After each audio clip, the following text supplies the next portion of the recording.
Instable. Mais on va s'arrêter quelques instants aussi pour avoir notre invité par nous en ligne. Avec nous, Dr Cherif Amir. Bonsoir, Dr Cherif. Bonsoir. Vous êtes professeur de sciences politiques. Oui. Dr Cherif, on parlait avec Dr Mahmoud Sabet, je parlais de la visite. On parle aujourd'hui de la fin de cette visite du prince héritier de l'Arabie Saoudite, Mohammed Ben Salman. Sa visite qu'il a clôturée il y a 1 heure ou 2 heures. Il a quitté les territoires égyptiens après une visite de 3 jours. On parle aussi du message de cette visite et pourquoi ce premier déplacement à l'étranger de Mohammed Ben Salman directement vers l'Égypte avant même la Grande-Bretagne comme prévu selon son agenda et avant aussi la France ou les États-Unis. Oui, bien évidemment, nous savons tous que le jeune prince héritier Mohammed Ben Salman est un homme d'État très ambitieux. Il a une vision depuis un certain moment qui a suscité beaucoup de controverses dans son pays et à l'étranger. Et je crois qu'il a une vision aussi régionale qui consiste à demander aux amis du royaume de l'Arabie Saoudite et aux frères de consolider l'alliance contre les menaces régionales. Alors c'était logique qu'ils choisissent d'abord l'Égypte, parce que l'Égypte déjà est le pilier, la forteresse du monde arabe face à la menace iranienne, et aussi c'est le pilier maintenant du combat contre le terrorisme. Malheureusement, les grands pays arabes comme l'Irak, la Syrie et la Libye, on voit ce qui se passe.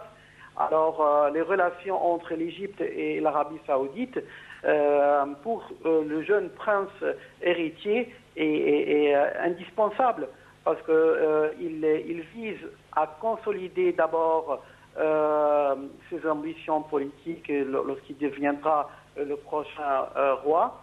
Et je crois qu'il a cette vision qu'il faut avoir des bonnes relations avec les alliés historiques et culturels aussi de l'Arabie Saoudite.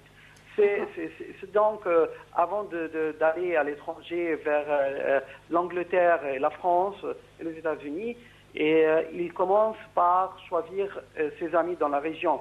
Il n'a pas choisi, par exemple, la Turquie.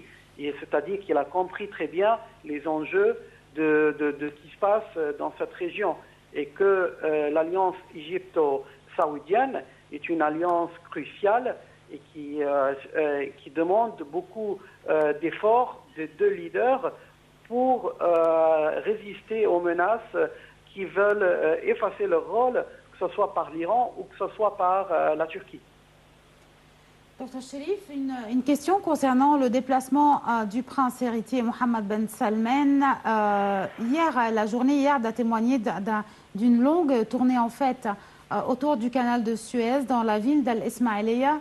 La presse locale égyptienne et la presse étrangère étaient aussi présentes à ce déplacement, tellement intéressé Mohammed Ben Salman à l'infrastructure, au projet de développement autour du canal de Suez, aussi bien que la construction des nouvelles villes, ces villes de la 4e génération.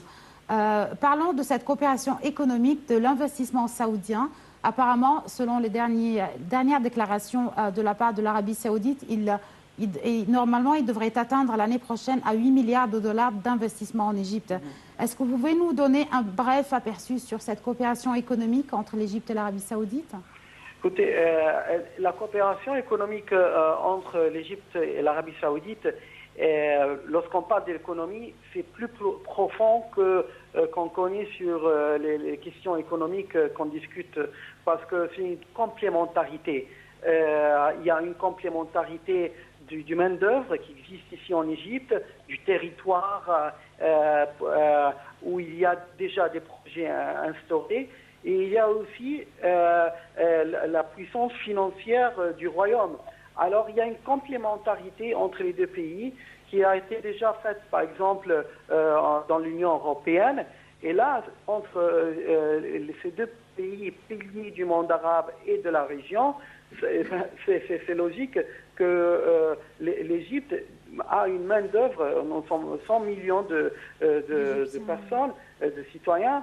Et le président Sisi n'a pas hésité à instaurer déjà des projets pour que l'Égypte soit indépendante économiquement plus tard. Donc, le financement est crucial pour nous, c'est-à-dire les embauches. C'est très important aussi pour les jeunes ici. Et je crois nous sommes le territoire fertile pour les ambitions du prince héritier Mohammed Ben Salman, surtout sur son projet, méga projet numérique de la prochaine génération qui s'appelle NEOM. Et je crois que cette complémentarité a été bien manifestée. C'est bien manifesté dans la région du canal du Suez, dans les visites faites par les deux leaders. Et je crois aussi que les 8 milliards de dollars, c'est juste un début.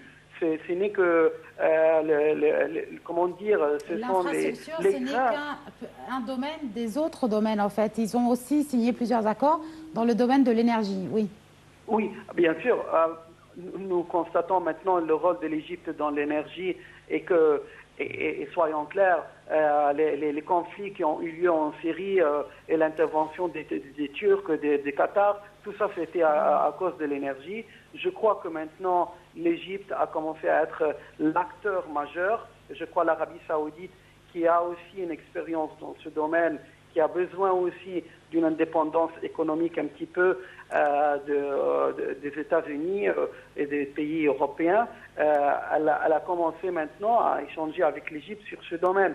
Donc nous les deux, en tant que citadelle de l'énergie dans la région, on a besoin de l'un de l'autre parce que tout simplement l'énergie est maintenant une arme de guerre dans cette région, oui, tout à disons fait. la vérité. La guerre du gaz naturel, oui, tout à fait. Voilà. D'accord. Merci infiniment, Dr Cherif Hamil. Vous êtes professeur de sciences politiques. Merci pour ces éclaircissements. Merci.